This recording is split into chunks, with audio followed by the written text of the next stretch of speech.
My friend Ashley came to me in a tizzy one day.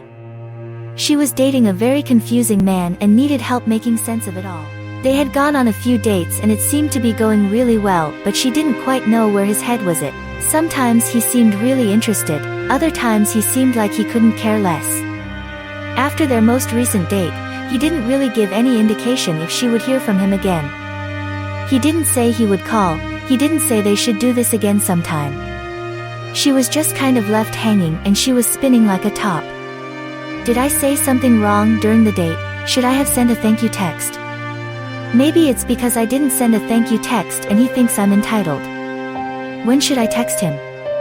What should I text him? There was one point in the night when my stomach started hurting and I grimaced. Maybe he thought I was turned off by him. Above all, she wanted to know this. How can I get him to like me?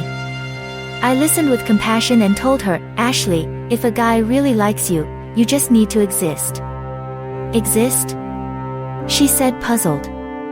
Yes, I reassured her. Exist. He already knows you like him. You accepted his dates, you replied to his texts, you kissed him back, he knows. Okay. That's it, I'm just going to exist. So she kept on existing and the guy did resurface once or twice, but it was pretty clear he wasn't super into it, and that was the end of that. And Ashley actually didn't feel so terrible after the fact. By not doing what she had always done in the past, overanalyzing, doing all the work, and trying to get things back on track, she stopped investing further in the relationship and it wasn't so crushing when it ended. Here is the thing, when a guy really likes you, you don't need to do anything. You don't need to plot or plan or strategize. You don't need to craft the perfect text. You don't need to stage accidental on-purpose run-ins.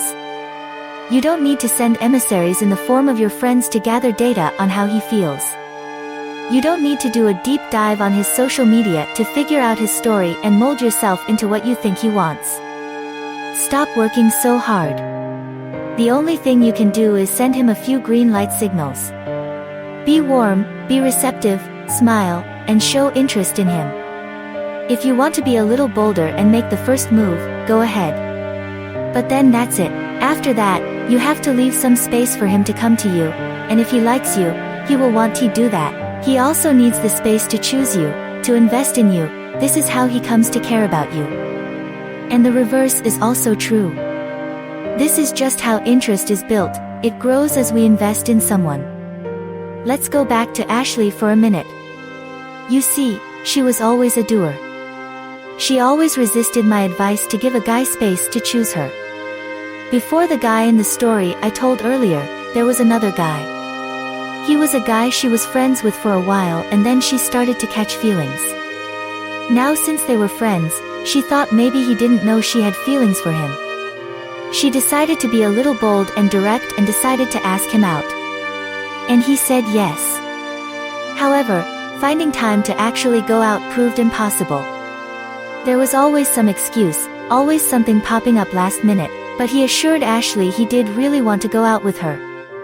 And Ashley dutifully followed up, trying to find a day and time that worked for both of them. Eventually, they did go on a date, and they had a nice time. He wasn't the one feeling sad and rejected when it ended, she was. When a guy really likes you, you won't have to work this hard. It is not in a man's nature to see an opportunity to be with a woman he likes and then not take it. Also, do you really want to be with someone that you have to chase? Someone who leaves you with no sense of where you stand? This is not healthy or sustainable. Now there are certainly things you can do to make yourself more likable. You can work on having a positive attitude, work on your self-esteem, exercise so you feel good, work on being happier, pursue your passions, all those things. So take ownership of what is under your control, and that is yourself.